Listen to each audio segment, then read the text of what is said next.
They were the heroes from the future. Teenagers protecting the universe from those that would sow the seeds of chaos. Each had unique powers and abilities. And though they often had their differences, they came together to save the day as the Legion of Superheroes. Now, you can be a part of their adventures and learn the history of the future in the Legion Clubhouse. This week on the Legion Clubhouse, does this all seem like we've done this before? Cosmic Boy number 2. Is History Destiny? Published January 1987.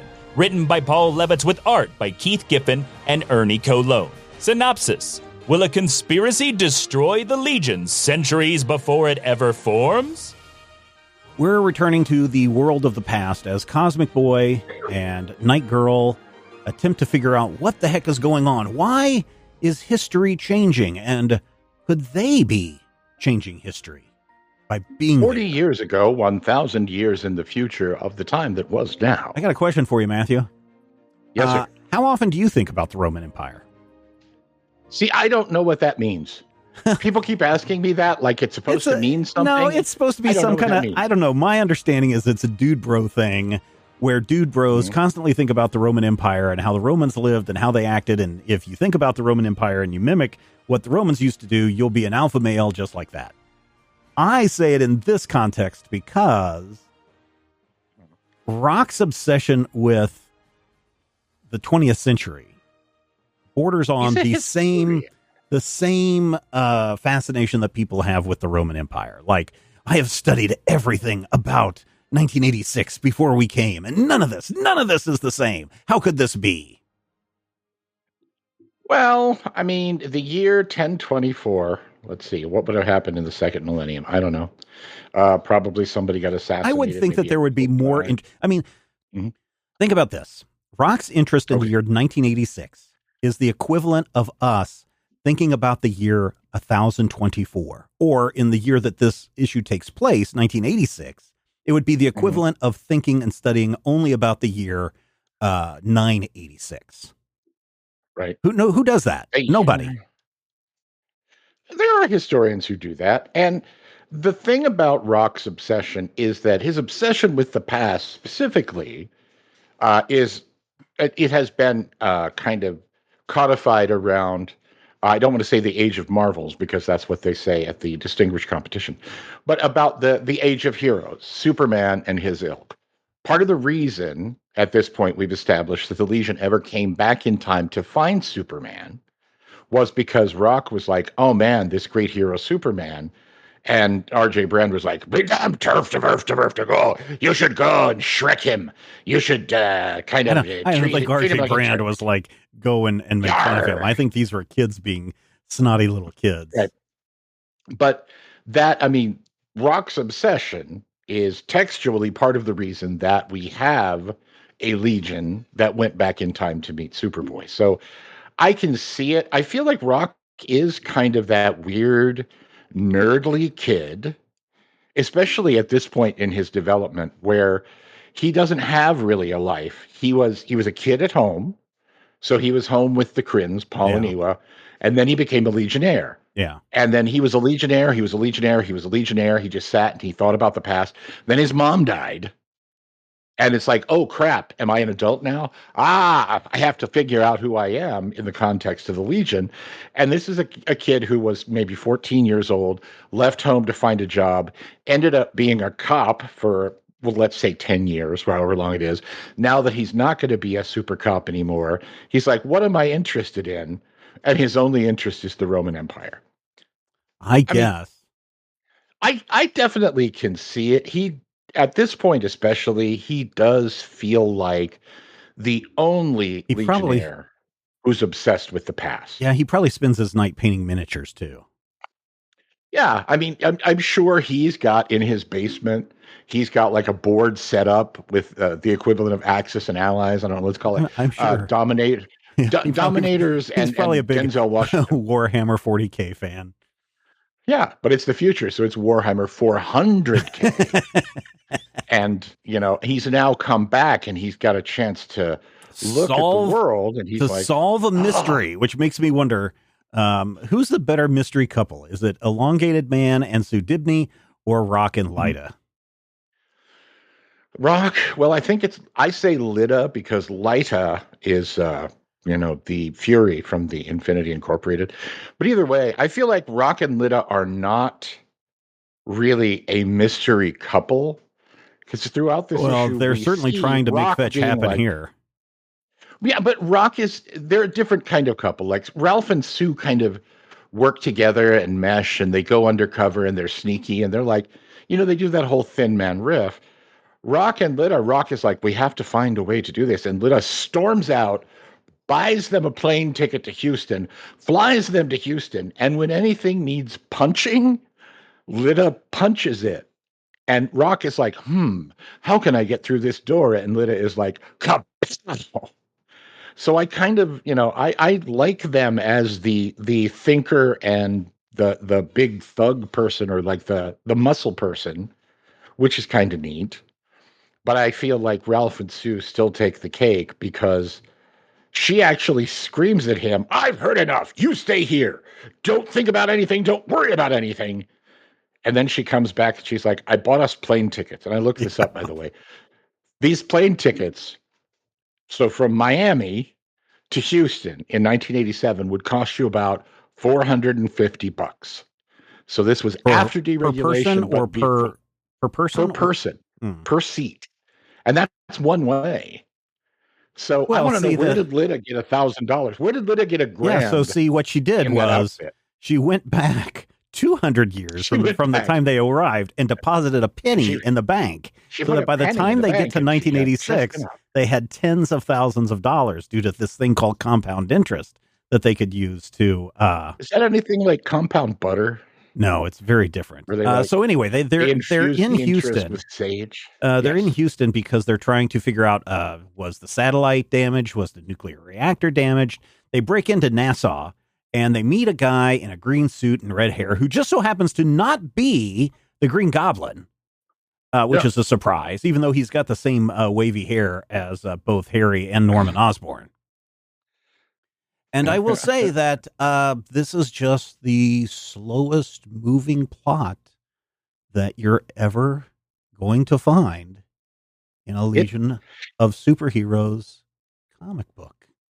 It's very talky, but talky in a way that I think it's DC at this point is trying to do hey, let's do these adult stories. Let's do something that doesn't, we're not talking about punching and kicking. We're talking about Glorious Godfrey is mobilizing the media to turn the people against superheroes.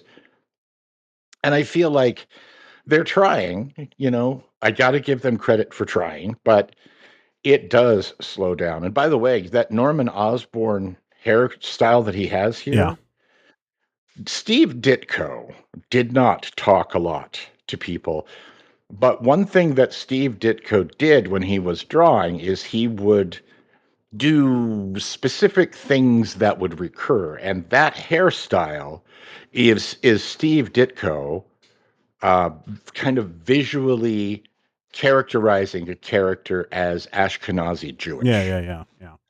So that especially like in his, independent work after he gets away from Marvel and DC. Man.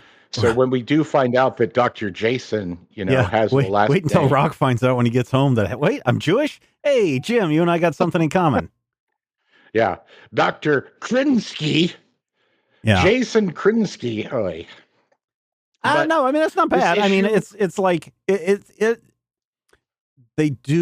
spend way too much time trying to get you to like this Jason character, and then even Jason? Why are we spending time with Jason? Yeah, what is the deal with Jason? And when we get to his nameplate at the end, there's still nothing there that tells you what's going on, unless Rock Kryn would be a shortened version of Krinsky. That would be the only thing that you would know on this. Otherwise, it's like Rock is sitting there going, Doctor, there's something wrong with the future, and I have a feeling someone is changing the future. And it's like, yeah, you dumbass, you're talking to this guy in the present and telling him all about the future in which he can go and change the future. Shut your mouth.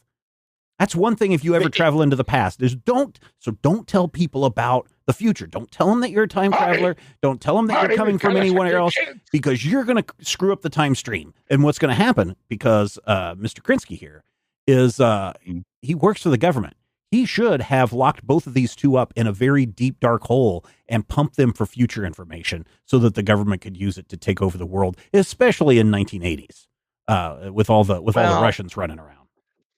Keep in mind, this is still a point where scientists are considered to be highly evolved beings and smart and wise and stuff. But there's something in this issue that I think is really fascinating that's going to start being at the forefront of the Legion's 20th to 30th century connection. Is it Keith Giffen? Is it Keith Giffen borrowing heavily from Dave Gibbons and Klaus Janson and Frank Miller?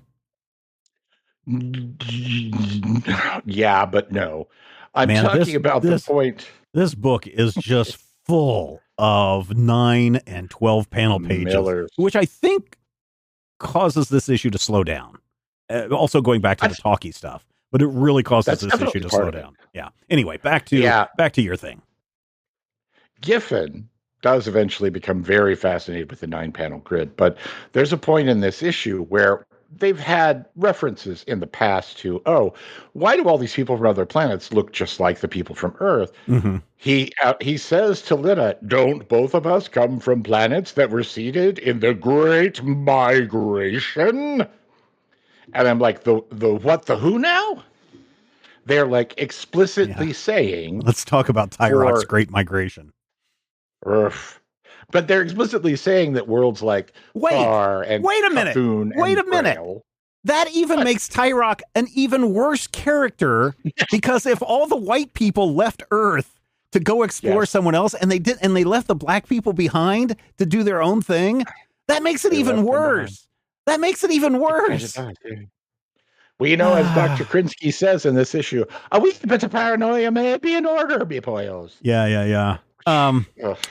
There are a couple of other things in here that stand out. So all these normal citizens under the influence of moral panic created by our good friend Gorgeous Godfrey are storming NASA, and I can't help but look at one of these security guards with his gun drawn, and he's like, "Why don't they just write their congressman like normal folk?" And in 1986, that was probably hysterical. Post January 6th, maybe not so much. Like their congressman's right behind them. Now duck. Yeah. There's also what is it called? The Earth Firsters movement that's going on. Is this the start of xenophobic Earthman? Are we starting to see that kind of stuff happen here? Okay. Not necessarily directly, but it is, kind of part and parcel of the Legends crossover because the DC universe has kind of some baggage that the Marvel universe doesn't when you talk about, we've got all these superheroes. 4 of the Justice League members aren't human. 2 of them definitely come from another planet. 1 comes from, beneath the ocean. 1 comes from a hidden, strange island from Greece where there are no men allowed. And so you do have to address the fact that so many of these people, Hawkman, Superman, the Martian Manhunter, to some degree, Booster Gold is at least a time alien. You have this problem where you have to go, if we're going to turn against heroes, we're going to turn against the supers, we have to turn against space exploration. We have to turn against all these weird aliens are coming in because, and I get it. I kind of I talked about this. It's very heavy-handed. No, I talked about this last week on the Major Spoilers podcast, or 2 weeks ago. I guess last week for people that are listening. I talked about the Absolute Power first issue that came out, and not the Zero issue that you reviewed.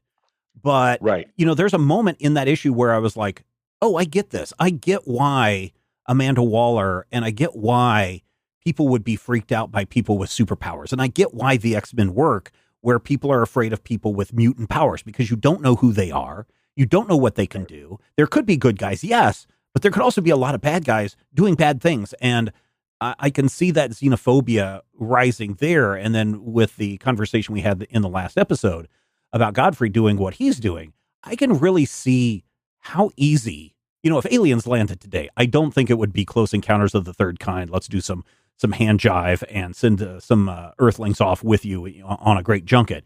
It would literally be people mass panic in the streets. I know that over the years, people have been saying, oh, the government has slowly been releasing information that aliens exist and are among us so that when they finally show up, we don't have a freak out. I think that if they looked human and had powers that we didn't have, we would have maybe not a freak out, but we would certainly turn into, as a society, we would turn into a bunch of xenophobic racists. In the same Either way that or we'd start cults around the ones that were most charismatic and right. Well, or I mean, look what's going on right now in current politics, where we have to be afraid of them who are the illegals in this country doing illegal things and who knows what else. It would be the same thing with aliens. And in this case, what we're seeing in the pages of Cosmic Boy and in the, by greater extent, the Legends series is we're really seeing a breakdown of what a moral panic is and how a moral panic spreads. We've already seen by 1986, I forget when that Suicide Squad Amanda Waller series started. It had to be right around this same time. In time. Yeah. 86. So it rolled out of Legends. Okay. So you've got Legends. You've got the Suicide Squad being debuted with Amanda Waller. You've got Lex Luthor, who is anti-Superman and anti-alien. He wants, Lex Luthor is a perfect Earth firster. Oh, yeah.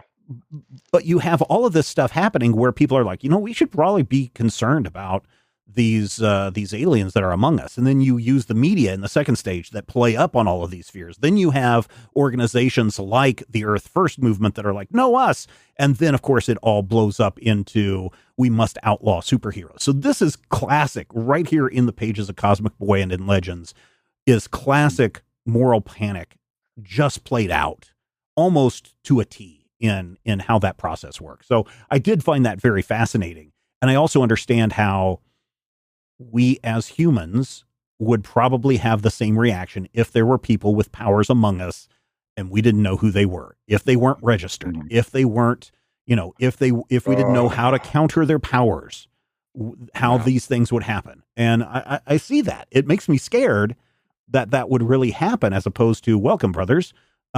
But I see that. And so part of me has some empathy for Rock and Lyta or Lyta in this issue. Man, this is a slow issue. It does go slow. Likewise, my friends, whoever you really are, bump, bump, bump. And it's like each panel is just closer and closer and closer bump, on Jason Krinsky's logo. So it's an okay issue. It's just slow. It was just eyewitness news. It is. I mean, I think honestly what that is, it feels like the decision to spin Cosmic Boy off into his own thing instead of having him be like a side plot in Legion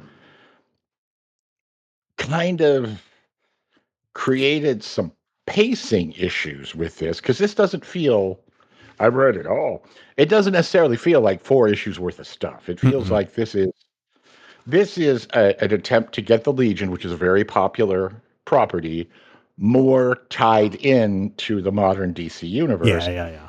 But also to deal with, the fallout of this, hey, I've decided there's no Superboy. Well, we already saw that the Karate Kid series did what it did, but it really didn't go anywhere. We've seen Bouncing Boy and Duo Damsel as backups in the Legion, but Cosmic Boy is not a Karate Kid, and he's certainly more popular than a Bouncing Boy. So I can see how they're like, hey, let's do this 4-issue miniseries and see how it works. And if it works, maybe we keep these two in the present trying to protect the future or something, right? Maybe that's their job, is to go around and protect the future, a la E-Man and other things that we have read. So I can see how this works, but for a second issue, there's a lot of spinning wheels and setups that until multiple issues later kind of go nowhere.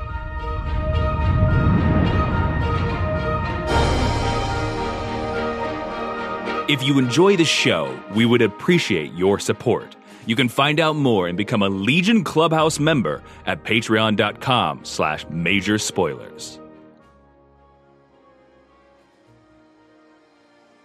Legion of Superheroes Volume 3, Number 34, Forgotten Foe. Published May 1987. Written by Paul Levitz with art by Greg LaRocque, Mike DeCarlo, and Arne Starr. Synopsis: Chameleon Boy, Brainiac 5, and Dream Girl stand alone, but an old friend is ready to help. Matthew, let us get into some real action by getting back to the Legion of Superheroes with issue 34, part 3 of the Mysterio problem. The Universo problem. Project. You know, in the 60s, you just add an O to a word, and that became your villain. I know. That's how you get your Mysterio, your Evillo, your Universo. And, you know, you're fine. Your Pulsar Star Gravo. Right. Your Galactica. Your Mano, Hands of Fate. Yeah, that whole thing. Yeah. But finally, you know, we have had 2 issues in a row with the 4 Legionnaires, Saturn Girl, Chameleon Boy, Brainiac 5, and Dream Girl. You can say ugh. Ugh. Okay. All trapped on a secret planet. But there's the worst thing. There's even a worse thing about the ugh that's coming up, where they're like, oh, I can see why they split us apart from everyone else because we're the 4 smartest members of the Legion. And it's like, no, God, no, they're not. You've got Dream Girl. Are. Well, then that says a lot. If you're talking about the difference between Chameleon Boy, Brainiac 5, Saturn Girl, and then the next smartest person on the team is Dream Girl, man, people are in trouble. I'd argue White Witch smarter than Dream Girl. No, I would argue that Dream Girl is smarter than Saturn Girl. Princess Projectra smarter than Dream Girl. No, and that's the thing that you have to look at, though. If you look Bouncing at the Boy, who drank a formula, smarter than Dream Girl. Stop it. Dream Girl is a very smart woman.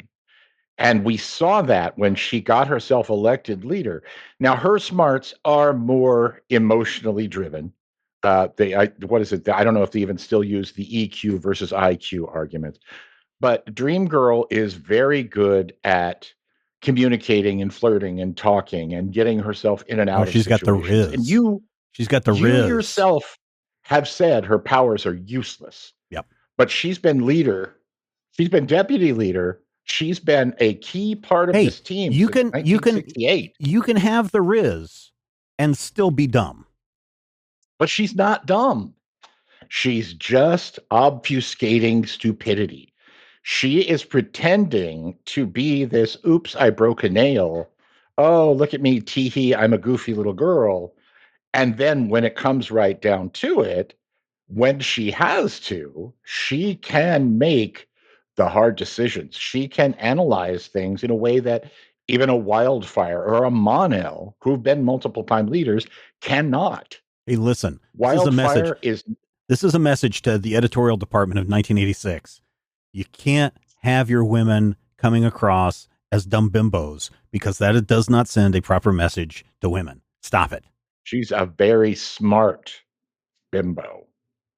And she's pretending to be a bimbo because it's part of the way that she interacts with the world. Now, if you look at the 2 women in this issue, you have Saturn Girl, who's, you know, a modern 80s lady with big shoulder pads. She's balancing career and family. She's worried about where's Garth? Where are my children? And then you have Dream Girl, who's out of her element, but still manages to be undercover by not being undercover. With every guy out there. But that's also, you know, the old joke about how when Supergirl had the low-cut top in the 70s, nobody noticed her face. It's a rude, sexist thing to say. But if you look at this is kind of predicated on that same thought process where Dream Girl flirts with people. Oh, I'd be pleased to join you, sir. And it gives her a chance to sit and talk to Brainiac as though they're just 2 people and she's flirting with him. Or it gives her a chance where at one point she has to... You will never convince me. She has to figure a way out of them figuring out that Chameleon Boy is about to get busted. So the guy that's been flirting with her, she would have saw that coming in the face. You'd think that she would have seen that coming. She would have said, wait. wait, Chameleon Boy, you might want to turn into an insect before you get on this, because I had a vision, Shug, that you were going to be found out by all these other people who also are mind readers on my planet that I didn't see coming. Also, why is she wearing this dress at the beginning of the issue, and her hair is really cut short, and everyone else is like wearing burlap sacks? It looks like some time has passed since they made it to Naltor. And the first thing that she did was get a shower, put on a slinky silver dress. And if you look, her hair is actually just pinned back. You could kind of see it on page 2 at the back. She's got her hair pinned back rather than wearing it out the way she normally does. But yeah, it is one of those moments where you're just like, really? The first thing you thought was, I need a new dress? And then she's even rude. She's like, I see you, Siobhan Aaron, Shug. She's Element Lad's little science police pal. It's like, man, way to be reductive. Way to just like reduce her to just like, oh, that's his little pal that they're running around with. This is the thing. No, she's with the other. She doesn't. No, you have to be able to separate what Levitz is trying to do from the execution. I feel like it works. I felt like it worked when I read it in 87. And part of the reason that I feel like it works is, do you remember that quote from Shooter, that incredibly gross quote where Dream Girl doesn't bring anything to the team but her sex appeal, and she's only on the team because she, is Starboy's girlfriend and gives him his jollies? That's creepy and awful.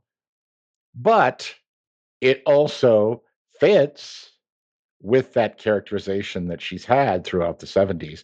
This also fits with it, but it sort of makes it, to me, a different kind of sexist. I wanted to say less, but it's still 1987, where, yes, she has spent a lot of time going, oh, a broken nail, oh, my hair is a mess. But she's also no, practice with me. Capable. No, you got to. No, I broke a nail. Practice this house is clean. No, slower and softer. Drop an octave. Here's the thing. Hey, Shug. Okay, I do. We're gonna get you all the way. I am a professional voice actor and speaker, my friend. Hey, Shug. I broke a nail and my hair is so messy. Try that, Stephen. I will end you. Okay. All right. So no, I will end you, Shug. So anyway, Stephen and I are deadlocked on the problem of Dream Girl. Nah, I'm just going to ignore her anymore. No. Let's see. Here's my exotic ancient dessert. Hey, they're making pizza. They're making an ancient recipe called the pizza. In the morning, pizza in the evening, pizza in the 30th century. I can dig it, man. When pizza's on a bagel, you can have pizza in the future. But an exotic ancient, the dessert part really worries me, because that is clearly a sausage and mushroom pie. Maybe it has pineapples on it. Maybe it has pineapples on it. We just didn't have the coloring down. Have they said that Jan is a vegetarian? I don't think so, but it would make sense that he would be, though. Later on, I think they established that Jan is a vegetarian, so this may just be a mushroom pizza. But I will say this: during this whole pizza sequence, Element Lad has this weird, half asleep, dead-eyed, half-lidded look on his face. He's Chief Zendak is the kindest, bravest, warmest, most wonderful human being. Would you like me to use my powers to make you something pretty? Yeah, no, it's totally. You can tell that many of the people on the planet Earth are under some kind of a mind control, perhaps by Universo. Could be. And out in space, God love them, the Lomax trio, as I like to think of them. Yeah. The trio of Ultra Boy, Block, and Monel, or as I like to call them, see no evil, hear no evil, understand no evil, are fighting both the Dominators and Ambassador Relnick. It's not clear, but Ambassador I will Relnick say this on page 14, bravest, warmest, most wonderful human being that I've ever met in my life. On page 14, there's a scene where Block turns away. Yeah, and his face from is all the Bash messy. Brothers. Yeah. And his face is angry, and he is in shadow.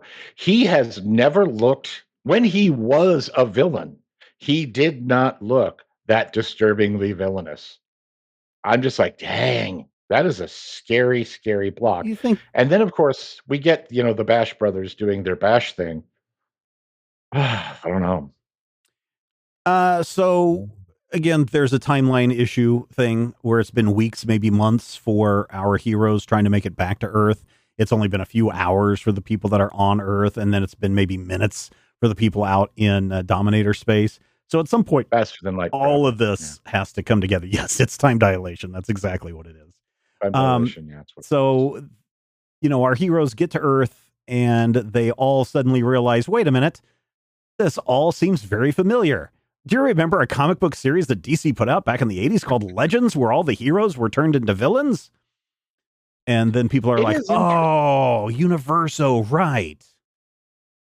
He's actually, I believe, referring to as I did a couple of episodes ago, to Universo's previous gimmick where he did the thing and the thing and the thing. But during that whole argument, Ultra Boy's like, I'm just a farm boy. I'm like, you're a what? I'm like, yeah, what? What farm did he grow up on? Farm boy. He grew up. I thought he was just a poor space. Of Farm Boy. I thought he was just a poor space whale fisherman. Space whale fisherman. Well, I don't know if they've really established Rimbor yet as the hive of scum and villainy that we will. Not in this series. And I don't even know if I don't even remember them doing it in Legion and Legionnaires. I know that they leaned into it. I know they leaned into it with Brian Michael Bendis's thing. Yeah, it comes up in volume 4, really big, and it comes up again after the boot launch. Yeah. Yeah, because the adult Joe ends up going back home and taking over his old gang. And but that's a whole thing. Greases his hair back. I could have been a contender. No, he greases his hair back. He's like, Cindy. I like this. I like this issue a lot more than the previous one because there is a lot of action that's going on. This feels more like a Legion story, and Cosmic Boys. Granted, Cosmic Boys issue is not a Legion story; it's a Cosmic Boy and Night Girl story. So I can understand why they are two very different from one another. But I kind of dig this. I kind of dig the pacing of this issue. Actually, the first 3 chapters that we've had. I like the pacing. I like how people are figuring the plot out. I like how these Team Smarts, I guess is what we're going to call them, how they went from internalizing their problem and then bursting out to solve the problem. And then we have Team Underwater who gets transported to a desert planet. And instead of being inside going out, they are going from being outside, external forces, and they're drawing themselves in to deal with things mentally or internally. We see that with White Witch and her sequence, and we see that with what's his face, Teenage Fishman. Wildfire, yeah. Wildfire and Quizlet have that as they well. also did the exact same thing too. Yeah, tell us. Yeah. Mm-hmm. Wildfire and Quizlet actually have a wonderful moment where we find out, I think for the first time, that Quizlet is more than just a wacky funster, because he tries to possess the robot that absorbed Wildfire, and the two of them find themselves coexisting, and they're both stuck in the robot talking to each other, and Quizlet is like, Quizlet, show you how to do this. And we come to the realization that Quizlet knows more about energy and mass than even Wildfire does. And I can't imagine how that might or might not be interesting in the future, but you should definitely watch for it, possibly, perhaps. Yeah. All right. That was okay. It was a much better issue, like I said, than Cosmic Boy, but still very good times. Solid. A beautiful cover, some stiff interior work, but I like this issue, probably the best of the crossover so far. Cool. That wraps it up for this installment of the Legion Clubhouse. Matthew, what did we learn this week? We learned that Dream Girl really misses Starboy. I think we also learned that we're getting closer to getting Matthew to talk just like Dream Girl should. And we learned that the Legion may be smart, but when time gets trapped, they don't necessarily immediately wonder who's trapping time, Rock. Thank you, everyone, for joining us this week. Questions, comments, thoughts, ideas, you know where to go. Podcast at Majorspoilers.com. Join us on our website, Majorspoilers.com. And if you love this show and want to see it continue, head over to our Patreon page, patreon.com/Majorspoilers. We'd sure love to see you join our growing community of spoilerites. So, until next time, take care. The Legion Clubhouse is a production of Major Spoilers Entertainment, LLC, and is produced by Steven Schleicher. Your hosts were Matthew Peterson and Steven Schleicher. You can follow Matthew at Mighty King Cobra and Steven at Major Spoilers. You can follow this podcast on Twitter at Legion Clubhouse. If you have questions or comments, send them to podcast@majorspoilers.com. I'm Jason Inman. Until next time, eat it, Grandpa. This podcast is copyright 2024 by Major Spoilers Entertainment, LLC.